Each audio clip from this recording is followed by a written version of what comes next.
ETF index mutual funds నేర్చుకుని stock మార్కెట్లో రాణించాలనుకుంటున్నారా? వెంటనే ఈ నెంబర్కి కాల్ చేయండి.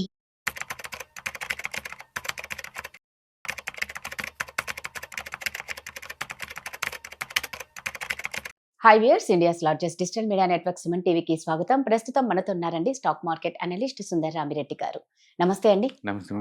ప్రస్తుతం మన భారత ఆర్థిక వ్యవస్థ $4 ట్రిలియన్ ఉంది. అయితే ఫ్యూచర్ లో 10 or 15 ట్రిలియన్ డాలర్లు పెరిగే ఛాన్స్ ఉంది అని అంటున్నారు. R&D ప్రకారం మనం అంత ఖర్చు అయితే పెట్టినట్లయితే కనిపించట్లేదు. మరి నిజంగా అంత డాలర్లు మనం పెరిగే సాధ్యమేనా భారత్ కి? $10 ట్రిలియన్ అంటే చిన్న విషయం కాదు. చాలా పెద్దది. మీరు చెప్పిన దాంట్లో పాయింట్ ఉందండి. ఎందుకంటే ఇండియాలో జనాభా ఎక్కువ కాబట్టి కన్జంప్షన్ ఎక్కువ. ఇప్పుడు వరకు ఆ కన్జంప్షన్ బేస్ గా తీసుకొని మన గ్రోత్ ఉందన్నమాట. అంటే మనది ఎక్స్పోర్ట్ తో కంపేర్ చేసుకుంటే ఇంపోర్ట్స్ లోకల్ కన్జంప్షన్ ఇంపోర్ట్స్ చాలా ఎక్కువ ఉంటుంది. అందుకని భారత్ ఇంకా ఆర్థిక వ్యవస్థ పెరగాలి అంటే ఇక లోకల్ ఛాన్సెస్ అయిపోతాయి. ఎక్స్టర్నల్ ఛాన్సెస్ ని గ్రాప్ చేస్తేనే మనం పెరగలుగుతాము. అంటే ఎక్స్పోర్ట్స్ ముందు రోజులు చాలా కీలక పాత్ర వహిస్తాయి అనమాట. ఇప్పుడు ఎక్స్పోర్ట్స్ నువ్వు చేయాలంటే ఏదో ఒక యూనిక్నెస్ ఉండాలి కదా. యూనిక్నెస్ రావాలంటే రీసెర్చ్ అండ్ డెవలప్మెంట్ చేయాల్సిందే కదా. ఇప్పుడు వరకు ఏం జరుగుతుందంటే ఇండియాలో ఈ స్మాల్ బిజినెస్ ఉంటాయి కదా, అవన్నీ కూడా ఏదో ఒకటి ఇంపోర్ట్ చేసుకుంటే వాటిని సెల్ చేస్తున్నారు. బయట నుంచి ఇంపోర్ట్ చేసుకుని వాటిని అమ్ముతున్నారు. దానికి ఇంకా బ్రాండ్స్ కానీ ఐపీ కానీ ఏం లేవు, జస్ట్ ఇంపోర్ట్స్ అన్ని సెల్ చేస్తున్నారు. ఎగ్జాంపుల్ మన కుకింగ్ ఆయిల్స్ కావచ్చు, ఆయిల్ అండ్ గ్యాస్ కావచ్చు, బయట నుంచి మొత్తం ఇంపోర్ట్సే కదా, అవి తెస్తారు ఇక్కడ అమ్ముతారు. అదే బిజినెస్.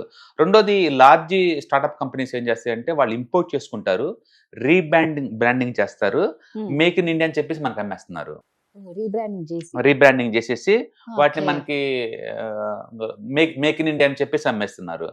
ఎగ్జాంపుల్ చైనా నుంచి ఫార్మాస్యూటికల్స్ చాలా వరకు ఏపీఐ మాలిక్యూల్స్ కొనుక్కొచ్చుకుంటారు. వాటిని ఇక్కడ ప్రాసెస్ చేసి దానికి బ్రాండ్ వేసేసి మనకు అమ్మేస్తారు. సో ఇట్లా అన్నమాట ఏది పెద్ద కంపెనీస్ అన్ని కూడా. అందుకని మనం వాడే చాలా వరకు ఏంటంటే చైనా నుంచి వచ్చినవి ఉంటుంది, బ్రాండింగ్ అయితే మారుస్తారు, మార్చేసేసి లోకల్ లేబుల్ వేసి అమ్ముతున్నారు. ఎక్కువ శాతం ఇంతే ఉంటాయి. అఫ్ కోర్స్ మొదట్లో మేక్ ఇన్ ఇండియా అనగానే అన్ని ఇక్కడే మ్యానుఫ్యాక్చరింగ్ చేయాలి రూల్ ఏం లేవు. కొన్ని రా మెటీరియల్ కానీ లేదా స్పేర్ పార్ట్స్ కానీ బయట నుంచి వస్తాయి, ఇక్కడ అసెంబ్లీ చేస్తారు, వాటికి మేక్ ఇన్ ఇండియా వేస్తారు. మొదట్లో అయితే అది ఓకే, ఎకానమీ చిన్న సైజులో ఉన్నప్పుడు. ఎకానమీ గ్రో అవ్వాలంటే అలాంటి వర్కౌట్ అవ్వ నీకు. ఇది రెండోది. అండ్ ఎస్టాబ్లిష్ కంపెనీస్ అనుకోండి, వాళ్ళు ఎంచక్క వర్క్ ని వేరే వాళ్ళకి అవుట్సోర్స్ చేస్తారు, వాళ్ళు చేసేది ఏం లేదు. అందుకని మన ఇండియాలో చూసుకుంటే ప్రస్తుతానికి లోకల్ కన్జంప్షన్ బాగా ఉంది కాబట్టి నీకు ఎదగటం చాలా ఈజీ తక్కువ స్టేజ్లో ఉన్నప్పుడు. బట్ 10 to 20% ఇలా నీకు గ్రోత్ రావాలంటే మాత్రం ఇది చాలదు. ఇంతకు మించి నువ్వు ఏదో భారీగా చేయాల్సి ఉంటుంది అనమాట. అందుకని కరెంట్ గ్రోత్ సరిపోతుందా నీకు అంటే చాలదండి, కరెంట్ గ్రోత్ చాలదు. మనం చూసుకున్నాం అనుకోండి, వీళ్ళు R&Dకి ఎంత ఖర్చు పెడతారని మనం చూసాం అనుకోండి. అండ్ రిలయన్స్ ఖర్చు పెట్టేది టోటల్ 1% కూడా లేదు, టోటల్ ఇన్కమ్ లో 1% ఖర్చు పెట్టదు రిలయన్స్ R&D కోసం. అందుకని రీసెంట్ గా రాహుల్ గాంధీ కూడా ఇండియాలో కంపెనీస్ అన్ని కూడా ట్రేడింగ్ చేస్తే తప్ప మ్యానుఫ్యాక్చరింగ్ ఏం చేయట్లేదు అన్నది అది కొంతవరకు నిజం కూడా. ఎందుకంటే వీళ్ళందరూ కొత్తగా ఇన్నోవేషన్ అంటే ఏం లేదు, పాత వాటిని టారేసి ఇస్తున్నారు అంతే. వేరే వాళ్ళ ప్రొడక్ట్స్ కాపీ కొట్టి లేదా వేరే వాళ్ళకి అవసరమైన ప్రొడక్ట్స్ అందిస్తున్నారు. అంటే ఇండియాకి కావాల్సిన ప్రొడక్ట్స్ మాస్ స్కేల్లో వీళ్ళు అందిస్తున్నారు. అవి కొత్త అయితే కావు, వాళ్ళ ఓన్ టెక్నాలజీ అయితే కాదు. అలాగే టీసీఎస్ ఉందనుకోండి, అది కూడా అంతే, లెస్ దెన్ 1% ఖర్చు పెడతారు R&D మీద. టీసీఎస్ వాళ్ళు కూడా, అది టెక్నాలజీ ఓరియంటెడ్ కంపెనీ కదా, ఏం ఖర్చు పెట్టదు. అలాగే భారతీ ఎయిర్టెల్ అనుకోండి 1%, ఇన్ఫోసిస్ అనుకో 1%, ఐటీసీ అనుకోండి 1%. అంటే వీళ్ళందరూ ఏం చేస్తారంటే కొత్తది ఏమి ఇన్నోవేట్ చేయట్లేదు, ఉన్నట్టు మ్యానుఫ్యాక్చరింగ్ చేస్తారు. సిగరెట్ మ్యానుఫ్యాక్చరింగ్ మరి ఇక్కడ ఎక్కడ సాధ్యం అనేలా కనిపిస్తుంది. లోకల్ కన్జంప్షన్ సరిపోద్ది, అది లోకల్ కన్జంప్షన్ సరిపోద్ది. సపోజ్ అదానే వాళ్ళు రీసెంట్ గా ఎయిర్పోర్ట్ కట్టారు, కొత్తదేం కాదు కదా, అది లోకల్ కన్జంప్షన్ సరిపోద్ది. ఎక్స్పోర్ట్ పెరగాలంటే అది ఏం అవ్వదు కదా నీకు ప్లాట్ఫామ్స్.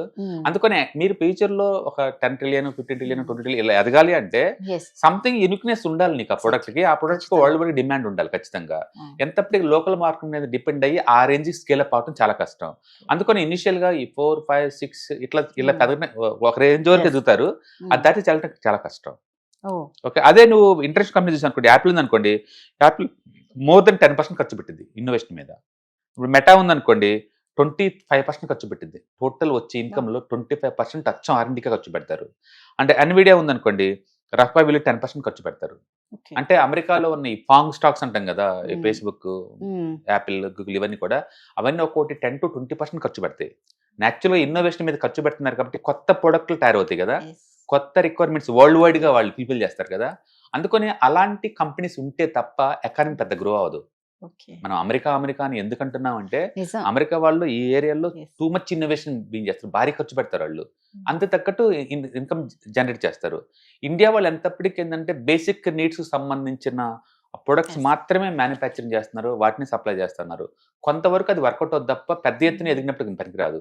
ఇప్పుడు కానీ మనం చూసుకుంటే కొరియన్ కావచ్చు, లేదా జపాన్ కావచ్చు, లేదా చైనా కావచ్చు, లేదా అమెరికా కావచ్చు, యూరప్ కావచ్చు, అవి ఎదిగిన క్రమం చూసుకుంటే వాళ్ళు ఖచ్చితంగా ఇన్నోవేషన్ మీద భారీ ఖర్చు పెట్టారు. Yes. వాళ్ళు కొన్ని ప్రొడక్ట్ కేటగిరీలో వరల్డ్ నెంబర్ 1లో ఉన్నారు అప్పటి నుంచి ఇప్పుడు దాకా కూడా. ఇండియాలో అలాంటి యూనిక్నెస్ లేదు. అంటే ఎందుకు మన వాళ్ళు ధైర్యం చేయలేకపోవడమేనా? ధైర్యం చేసే ముందు బదులు బేసిక్ ఇండియాలో జనాభా ఎక్కువ, ఎస్, వాళ్ళకి కావాల్సిన రిక్వైర్మెంట్స్ ఫుల్ఫిల్ చేస్తేనే బోల్డ్ అంత బిజినెస్ ఎగ్జాక్ట్లీ. బిజినెస్ వస్తుంది. ఇప్పుడు మళ్ళీ ఈ టైంలో రిస్క్ తీసుకొని R&D మీద Yeah. ఖర్చు పెట్టాను అనుకోండి, ఎప్పుడు 20 years తర్వాత కదా నాకు రిజల్ట్ బయటకు వచ్చేది. అప్పుడు వరకు నేను పెడుతూనే ఉండాలి కదా. Ah. ఈ లోపు మళ్ళీ కాంపిటేటర్స్ నాకన్నా ముందే లాంచ్ చేశారనుకోండి, అంత రిస్క్ ప్రొడక్ట్ నాకు అవసరం లేదు. అందుకని ఈ మోడర్న్ ఏజ్ లో ఎవరు అంటే నీకు స్పేస్ లేదు మార్కెట్లో అన్నప్పుడు అప్పుడు ఇన్నోవేషన్ మీద ఖర్చు పెడతారు, మొదట్లో Okay. ఖర్చు పెట్టరు. అందుకని బేసిక్ నీడ్స్ ఫిల్ఫిల్ అయ్యేంత Yes. వరకు వీళ్ళ బిజినెస్ ఎవరి ఇయర్ 10 to 15% పెరిగేంత వరకు వీళ్ళు ఇన్నోవేషన్ జోలు పోరు. బట్ ఒక్కసారి మార్కెట్ క్లోజ్ అవుతున్నప్పుడు అప్పుడు వస్తారు అప్పుడు. ఇన్నోవేషన్, తప్పదు కాబట్టి అప్పుడు వస్తారు. బట్ అప్పటికే మీరు టూ మచ్ లేట్ చేసి ఉంటారు ఆల్రెడీ. ఓకే. అందుకని ఇవాళ రేపట్లో వరల్డ్ వైడ్ గా ఇన్నోవేషన్ నడుస్తుంది. ఒక్కళ్ళు ఏదైనా వర్కౌట్ చేశారంటే పేటెంట్స్ తీసుకొని వరల్డ్ లో ఎవరిని దాన్ని మ్యానుఫ్యాక్చరింగ్ చేయనివ్వరు కదా ఇంకా. అందుకని ఇండియా వాళ్ళు కూడా లేదా గవర్నమెంట్ అయినా ఆ ఏరియాలో బాగా ఫోకస్ చేయాలి. నిజంగా పెద్ద మొత్తంలో మనం అవ్వాలి అనుకుంటే కనుక, ఎకానమీ పెద్ద ఎత్తున తయారు చేయాలనుకుంటే మాత్రం ఖచ్చితంగా R&D కోసం ఎంత ఖర్చు పెట్టాల్సిందే. R&D పెట్టకుండా మాత్రం పెద్ద ఎత్తున ఎకానమీ పెరిగే పెద్ద ఛాన్స్ ఏం లేదు. ఎంతప్పటికీ మీరు పాత ప్రొడక్ట్ లో కాపీ కొట్టేసి మళ్ళీ వాటిని మ్యానుఫ్యాక్చరింగ్ చేయటం, ఉన్న వాటిని మేక్ ఇన్ ఇండియా పెట్టేసి లేబుల్ వేసి లోకల్గా ఉంటుంది. ఈ లోకల్గా ఎంతవరకు అంటే కొంతవరకు చేయగలుగుతావు. ఇంకా తర్వాత ఇంప్రూవ్ అవ్వాలంటే మాత్రం ఎక్స్పోర్ట్స్ కావాలంటే వేరే వాళ్ళ కంట్రీలో లేని ప్రొడక్ట్స్ నువ్వు ఆఫర్ చేయాలి కదా, అది కష్టం. ఇలా సాధారణంగా ఏంటంటే మనం రైస్ని ఎక్స్పోర్ట్ చేస్తాం, కాఫీ ఎక్స్పోర్ట్ చేస్తాం. ఎంతవరకు చేయగలుగుతారు అంటే ఇక్కడ పండితేనే ఎక్స్పోర్ట్ చేయగలుగుతావు. అంటే మ్యానుఫ్యాక్చరింగ్ చేయలేవు కదా వాటిని, టేక్ టూ మచ్ టైం కదా. పైగా ఆ కంట్రీలో షార్టేజ్ ఉంటేనే ఇంపోర్ట్ చేసుకుంటారు. అందుకని అలాంటి ప్రొడక్ట్స్ మీద మీరు స్కేల్ అప్ చేయలేరు. ఇప్పటి వరకు ఇండియా వాళ్ళు అగ్రికల్చర్ ఎకానమీ లేదా సర్వీస్ ఓరియంట్ ఎకానమీ మీద సస్టైన్ అయ్యారు.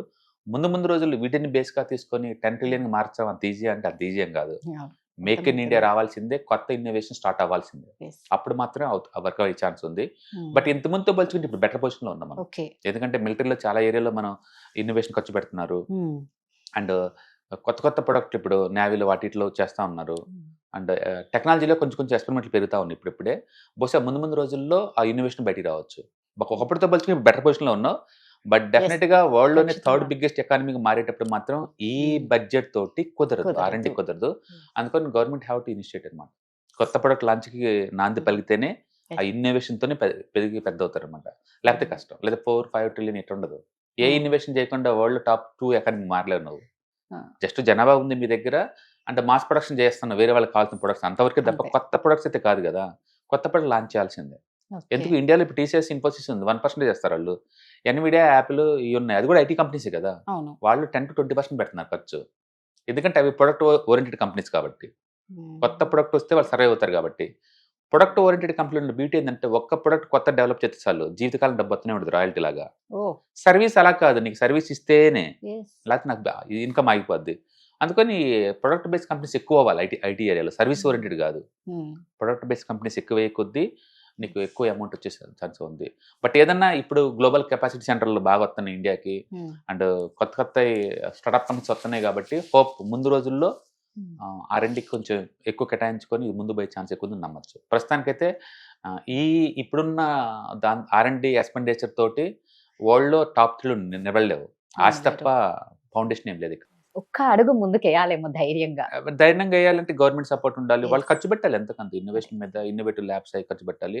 బట్ ఒకప్పటితో పోల్చుకుంటే బెటర్. సపోజ్ ఇప్పుడు టీ హబ్ ఉంది, ఒకప్పుడు లేదు స్టార్ట్అప్ కంపెనీ సపోర్ట్, ఇప్పుడు ఉంది కదా. కొంచెం సొసైటీలు ఇప్పుడే వస్తున్నాయి. అండ్ IIT మెడ్రాస్ వాళ్ళు కూడా ఇన్నోవేషన్ హబ్ స్టార్ట్ చేశారు. అట్లా తయారవుతుంది ఇప్పుడే. అండ్ ఈ సంవత్సరం నుంచి వీసాస్ రూల్స్ టైట్ అయిపోయినాయి కాబట్టి ఐఐటీల నుంచి సంవత్సరానికి 17,000 మంది బయటకు వస్తారు. వాళ్ళు బయట ఛాన్స్ తగ్గిద్ది ఈ సంవత్సరం నుంచి. కాబట్టి లోకల్లోనే ఉంటారు కాబట్టి మేబీ వాళ్ళని ఇన్నోవేషన్ బీన్ చేస్తారు. మొత్తానికైతే మనం ఫోర్స్డ్ అనమాట ఇన్నోవేషన్ కి, డెఫినెట్ గా వర్కౌట్ అవుతుంది. సూపర్. సో ముందు రోజుల్లో ఛాన్స్ ఎక్కువ ఉంది. సో ఇప్పుడు జనవరిలో ఒక వెబినార్ జరగబోతుంది మీది. ఆ వెబినార్ లో అసలు ఏమేమి ఉండబోతున్నాయి, వేటి గురించి చెప్పబోతున్నారు, ఎప్పటి నుంచి స్టార్ట్ అవుతుంది? యా, సో అది రఫ్గా అరౌండ్ 6 అవర్స్ ఉంటుందండి వెబినార్ టోటల్ డ్యూరేషన్. అండ్ అందులో ETFs, index funds and mutual funds గురించి తెలుసుకుంటాం. మీరు ఎవరైనా బిగినర్ కనుక అయితే అండ్ మార్కెట్లో రావాలంటే మీకు కన్ఫ్యూజన్గా ఉంది అనుకుంటే అసలు అవి ఏంటి, మార్కెట్లో ఏమేమి జరుగుతున్నాయి, ఏమేమి ప్రొడక్ట్స్ ఉంటాయి, ఎలాంటి ట్రేడింగ్ స్టైల్స్ ఉంటాయి, అంటే ఎట్లా మనం ఈజీ రూట్లో అంటే రిస్క్ తగ్గించుకొని మనం సంపాదించుకోవచ్చు, లాంటివి డిస్కస్ చేస్తారనమాట. ఇందులో బేసికల్గా ఏంటంటే ETFs, index funds, mutual funds ద్వారా మనీ ఎలా మేక్ చేయొచ్చు, మనీ ఎలా ప్రొడక్ట్ చేసుకోవచ్చు, మనీ ఎలా క్రియేట్ చేసుకోవచ్చు, మీకు ఫౌండేషన్ పడుతుంది అనమాట. మీరు కంప్లీట్ బిగినర్ అయినా లేకపోతే మీరు ఆల్రెడీ స్టాక్ ఇన్వెస్ట్ చేసేసి బ్రేక్ ఈవెన్ రాకుండా లాసుల్లో అనుకున్నా ఇలాంటి ప్రోగ్రామ్స్ అటెండ్ అవుతానే మీకు క్లారిటీ వస్తుంది. ఏదైనా సరే మనం ఓపెన్ మైండ్ సెట్ లో ఉండి మనం రెగ్యులర్ గా నేర్చుకోవడం ద్వారా ఏంటంటే కొత్త కొత్త నాలెడ్జ్ వస్తూ ఉంటుంది, కొత్త కొత్త ఇన్కమ్ సోర్స్ ఓపెన్ అవుతూ ఉంటాయి అనమాట. కాబట్టి ఎవరైనా మీరు స్టాక్ మార్కెట్ లో ఇన్వెస్ట్ చేద్దాం అనుకుంటే మార్కెట్ గురించి మీకు ఏమి బేసిక్ కూడా ఐడియా లేకపోతే ఇలాంటి ప్రోగ్రామ్స్ ద్వారా మీరు అవేర్నెస్ తెచ్చుకోవచ్చు అనమాట. సూపర్ అండి. సో నిజంగా ఎవరైనా సరే ఇంట్రెస్ట్ ఉంటే మాత్రం ఖచ్చితంగా mutual funds and index and ఈటీఎఫ్ల గురించి వెబినార్ క్లాసెస్ ఆల్రెడీ సుందరరామిరెడ్డి గారు దాని గురించి డీటెయిల్స్ చెప్పారు. ఇంకా మీకు ఏమైనా డౌట్స్ ఉంటే మాత్రం కింద స్క్రోల్ అవుతున్న నెంబర్కి కాంటాక్ట్ అవ్వండి. Thank you. హాయ్, నేను మీ సుందరరామిరెడ్డి. ఈ వాలటిలిటీ మార్కెట్లో మనీ ఎలా మేక్ చేయాలని ఆలోచిస్తున్నారా? అంటే స్టాక్ మార్కెట్ బాగా బ్లీడ్ అవుతున్న ఈ టైంలో పోర్ట్ఫోలియోస్ అన్ని కూడా బ్లీడ్ అవుతున్నాయా? అండ్ ఈ వాలటిలిటీని ఎలా హ్యాండిల్ చేయాలి, లాంగ్ టర్మ్లో మంచి పోర్ట్ఫోలియో ఎలా బిల్డప్ చేయాలో ఆలోచిస్తున్నారా? అలాంటి వాళ్ళ కోసమే ఈ వెబినార్. రాబోయే ETFs, index funds and mutual funds వెబినార్లో పార్టిసిపేట్ చేయండి. మీ నాలెడ్జ్ పెంచుకొని రిస్క్ని మినిమైజ్ చేసుకోండి. స్టాక్ మార్కెట్లో ఉన్న ఇలాంటి వాలటిలిటీని ఎలా హ్యాండిల్ చేయాలో తెలుసుకోండి.